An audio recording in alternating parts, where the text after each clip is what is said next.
तो सुग्रीव अपनी बात बताता है। विश्वाराम जी ने कहा ठीक है, मैं आपके दुख को दूर कर दूंगा। सुग्रीव को विश्वास नहीं हुआ तो उसने कहा महाराज ये 7 पेड़ हैं, काट के एक बाण में अगर कोई काट दे तो वह बाली को मार सकता है। राम जी ने काट दिया।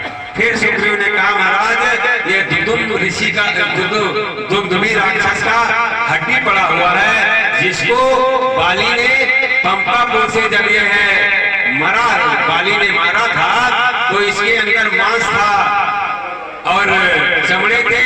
बाली ने इसको लात से मारा था तो ये यहाँ करके गिरा। अगर इस अस्थि को आप मार के पंपापुर में जाकर के गिर जाए बाली के भवन पे तो समझ लो कि आप बाली को मार सकते हैं। राम जी ने वो भी कर दिया। राम जी ने सुग्रीव को भेजा बाली से युद्ध के लिए। बाली से युद्ध के लिए सुग्रीव जाता है तो जाने से पहले सुग्रीव कहता है प्रभु अब मेरा बाली दुश्मन नहीं रह गया। राम जी ने कहा क्यों? अभी तो कह रहे थे मेरा दुश्मन है। तो बाली ने कहा, सुग्रीव ने कहा महाराज बाली के कारण ही हमें आप परमात्मा प्राप्त हो गए। अगर बाली हमें घर से नहीं निकालता तो आप कैसे मिलते? इसलिए जो परमात्मा से मिला दे वो दुश्मन नहीं होता है, वो तो परम हितैषी होता है, गुरु होता है, आदर्श होता है। राम जी ने सोचा है तो बात गड़बड़ हो गई। क्यों? क्योंकि जब तक बाली मरेगा नहीं तब तक अयोध्या का ताज नहीं मिलेगा, और जब तक अयोध्या का ताज नहीं मिलेगा तब तक राम का राज नहीं होगा। ये भी कथा है लेकिन अधिक है। तो राम जी ने सोचा क्या करें, तो राम जी ने कहा सुग्रीव से कि ऐसा करो मित्र है तो एक बार मित्र से मिल जाओ। अब सुग्रीव मिलने जाता है तो युद्ध हो जाता है और बाली ने खूब पटक पटक के सुग्रीव को मारा। राम जी देखते रहे, मारे नहीं।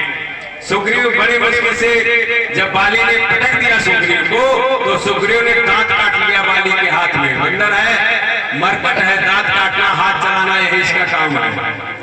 जब बाली छोड़ दिया तो सुग्रीव भाग के आया और बोला महाराज आप तो कह रहे थे बाली को मार देंगे, वो तो मुझे पटक पटक के मारा है, आप देखते रह गए। तो राम जी ने कहा अभी तो कह रहे थे कि वो मेरा मित्र है। तो हमने कहा दोनों मित्र मिल लेते हैं, फिर मैं अपना काम कर लूंगा।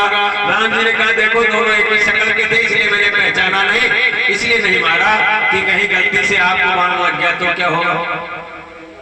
संत कहते हैं कि जिस परमात्मा के इतनी दिव्य दृष्टि है कि चींटी के पैर में घूंघर बांध दो तो उसकी भी आवाज सुन लेता है, और परमात्मा आज बाली और सुग्रीव में अंतर नहीं कर सका। जिस परमात्मा ने अपने बाण से जयंता को तीनों लोक में नचा दिया तीर के बाण से और वह बच नहीं पाया, वह राम सुग्रीव और बाली को नहीं पहचान रहा है। ये तो खेल है भगवान का। क्यों? क्योंकि सब कहते हैं जब तक गुरु नहीं मिलता है तब तक भगवान नहीं मिलते हैं। अभी भगवान तो गुरु के रूप में हनुमान जी ने दिला दिया लेकिन मंत्र दान नहीं मिला। तब लक्ष्मण जी ने माला पहनाया बाली सुग्रीव को और कहा देखो अब मेला कंठ माला कंठ सुमन कर मेला पठवा पुन बल दे विशाला। सुग्रीव को एक माला पहना दिया और कहा आप जाइए आप युद्ध में, ये पहचान हो गया, अब मैं बाली को मार दूंगा।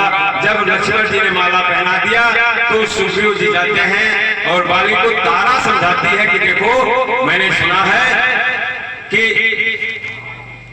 2 राजकुमार आए हैं जो सुग्रीव से मिले हुए हैं और सुग्रीव उनके बल पे लड़ने आ रहा है, इसलिए आपका लड़ने जाना ठीक नहीं है। तो बाली कहता है अगर वो भगवान होंगे तो अंतर्यामी है, जानते होंगे मेरा उद्धार हो जाएगा, अब तो और से जाऊंगा लड़ने।